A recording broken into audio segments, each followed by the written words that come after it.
Hello to everyone watching. My name is Melissa Arias and I'm an Ecuadorian doctoral researcher and WCN scholar conducting research on the illegal trade in jaguars in Latin America as a member of the Interdisciplinary Center for Conservation Science, the Oxford Martin Program on Wildlife Trade, and the Department of Zoology based at the University of Oxford. It is a great pleasure and a privilege to be able to share my research findings with you today and to talk about the conservation of what is one of Latin America's most iconic species, the emblematic jaguar. The jaguar is the third largest wild cat in the world, after tigers and lions, and it is the largest cat in the Americas. It inhabits a vast geographic range from the south of the United States to North Argentina, living in many different ecosystems from dense tropical rainforests to flooded grasslands. In addition to playing an important role as a top predator across these vast landscapes, the jaguar has a very strong and long-standing cultural and symbolic meaning for many past indigenous civilizations like the Mayans and the Aztecs, and it is still present in the legends, rituals, and artistic expressions of multiple societies today, as shown by this graffiti that I have collected through my travels across Latin America. Unfortunately, the jaguar is also highly threatened, and it has lost nearly 50% of its historic range, mainly to deforestation caused by large and small-scale agricultural production and cattle ranching. The presence of livestock or other domestic animals like dogs near jaguar habitats accentuates human-jaguar conflict due to livestock depredation by jaguars, which further leads to retaliatory killing. Climate change is also increasingly threatening jaguars due to the growing intensity and frequency of forest fires, which in the past years have decimated huge tracts of jaguar habitat in places like the Brazilian Amazon and the Bolivian lowlands. In addition to these threats, over the past decade there has been a growing concern about the reappearance of international trade in jaguar body parts. International jaguar trade was common until the 1970s, and jaguars were hunted at commercial scales to supply the fashion industry in Europe and North America, with vast impacts on jaguar populations across their range. International trade reduced after the listing of jaguars on Appendix 1 of the Convention on International Trade of Endangered Species of Wild Fauna and Flora, also known as CITES, in 1975, which made it illegal to trade jaguars internationally. At the national level, jaguar range countries also established legislation making it illegal to kill and trade jaguars. Since around 2014, however, new incidents of international demand of our jaguar body parts have emerged, particularly in countries like Bolivia. This time around, the focus is no longer on jaguar skins for the fashion industry as in the past century, but rather on jaguar teeth, and the market has also changed to include Chinese wildlife markets. In Bolivia, around 600 jaguar teeth were recently seized by authorities on their route to China. These seizures gained a lot of media attention, and they raised the alarm to governments and conservationists that a new threat has appeared for jaguars.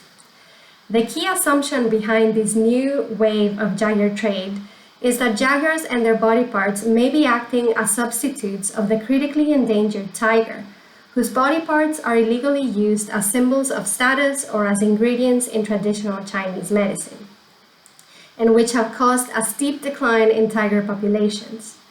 Given China's growing influence in Latin America, it was also assumed that Chinese people traveling to the region for business may be taking advantage of new wildlife products found abroad and taking back jaguar body parts as tiger replacements. But aside from these seizures and the assumptions that were made, there was very little information about who the actors involved in the trade actually are, what uses are being given to jaguar body parts, and just how large the trade could actually be. So I began my PhD in 2017 with the goal of learning more about the characteristics, scale, and drivers of the illegal jaguar trade in Latin America. I conducted my fieldwork data collection in the two extremes of the jaguar range, in Belize and Guatemala, and in Bolivia and South America. I interviewed people working on the enforcement and conservation side of the issue, such as wildlife authorities, police officers and park rangers, as well as people living in rural villages who coexist with jaguars and who could become involved in the trade.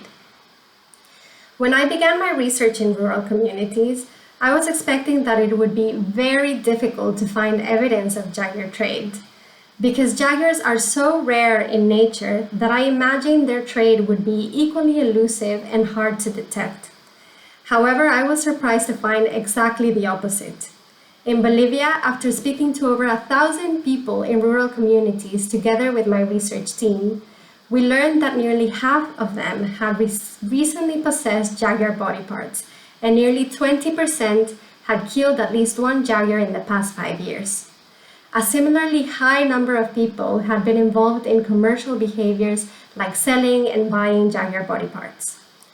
These values are very high, especially when we consider that these behaviors are illegal. For many of the people I interviewed, killing jaguars and using their body parts was not perceived as a criminal act, as around 85% of them were not even aware that jaguars were a protected species and that killing them is illegal.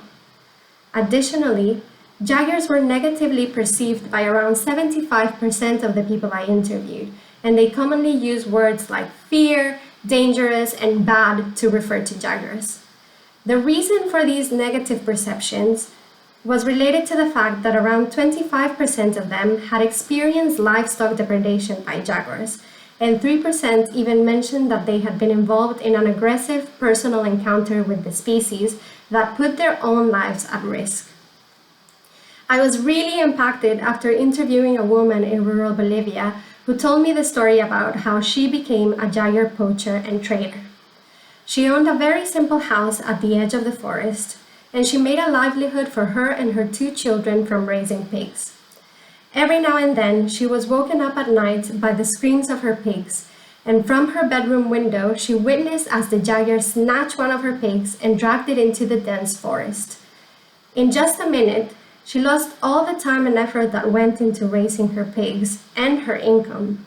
But most importantly, she was terrified that the jaguar was so close to her house and her small children, and it was only a matter of time until something went horribly wrong for her family.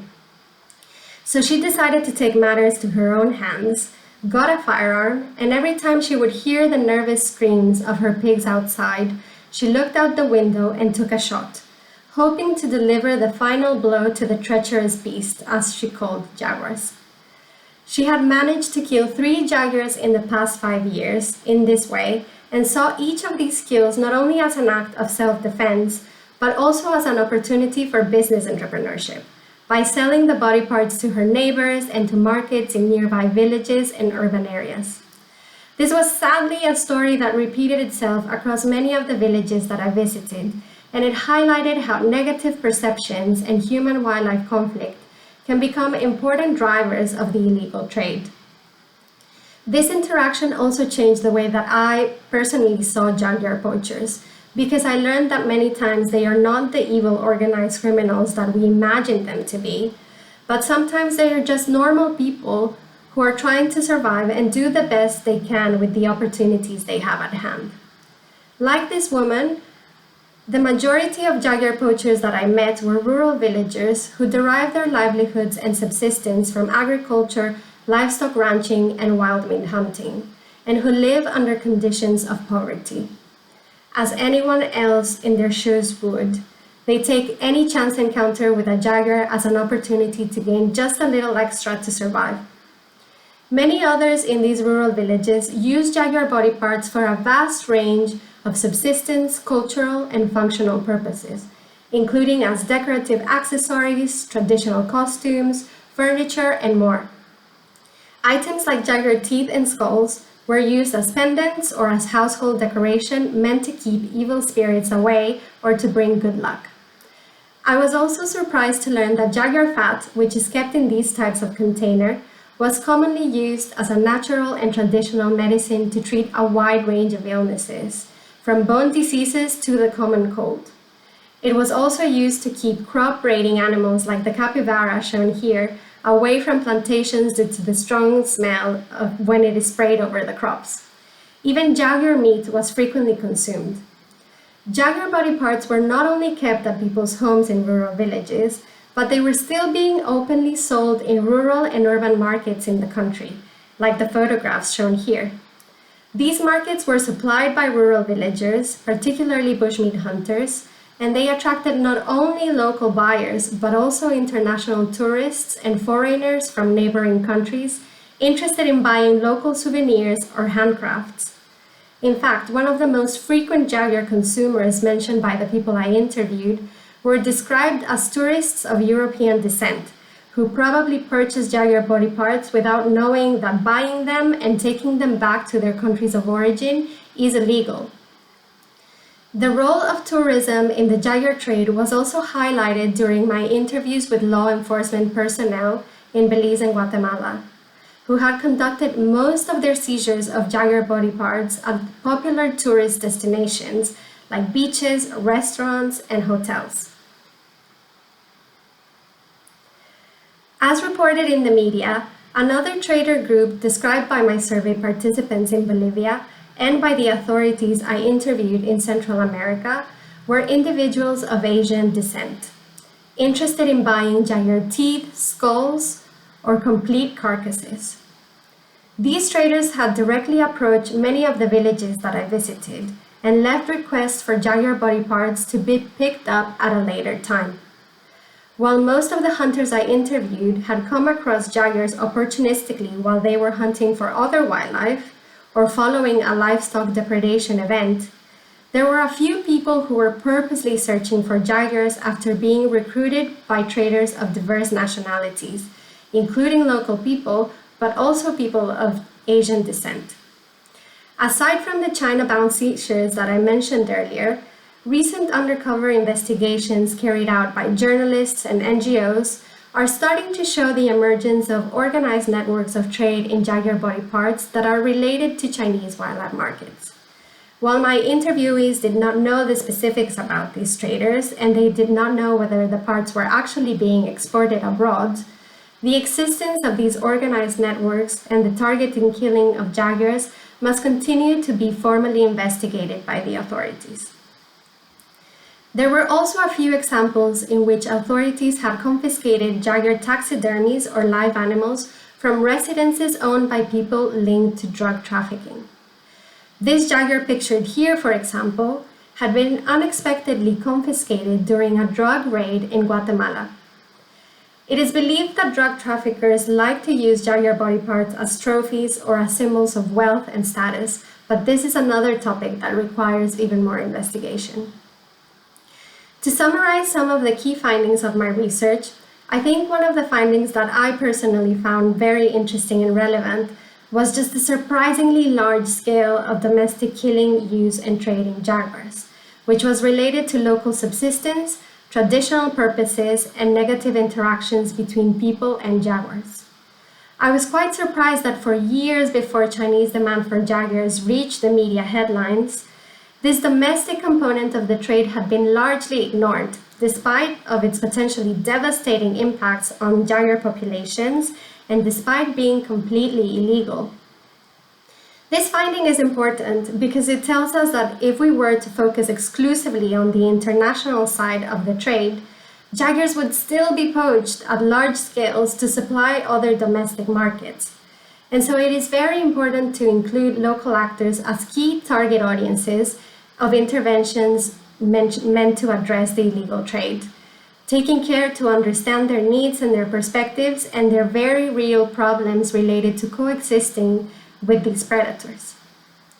Another related key finding is that the traders and buyers of Jaguar body parts are highly diverse, and they include local people, international tourists, urban elites, people from neighboring countries, drug traffickers, and traders of Chinese descent.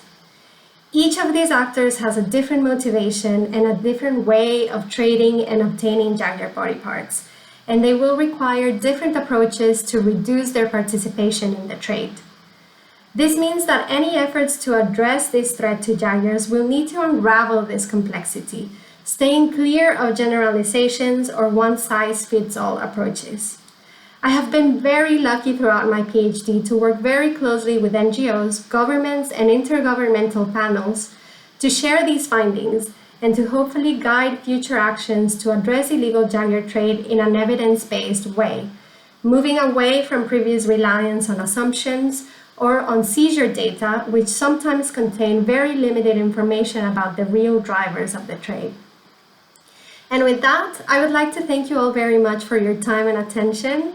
And I would like to thank WCN in particular for the invitation to speak here today, and also for their ongoing support through the Graduate Scholarships Program, which really helped to make this research possible.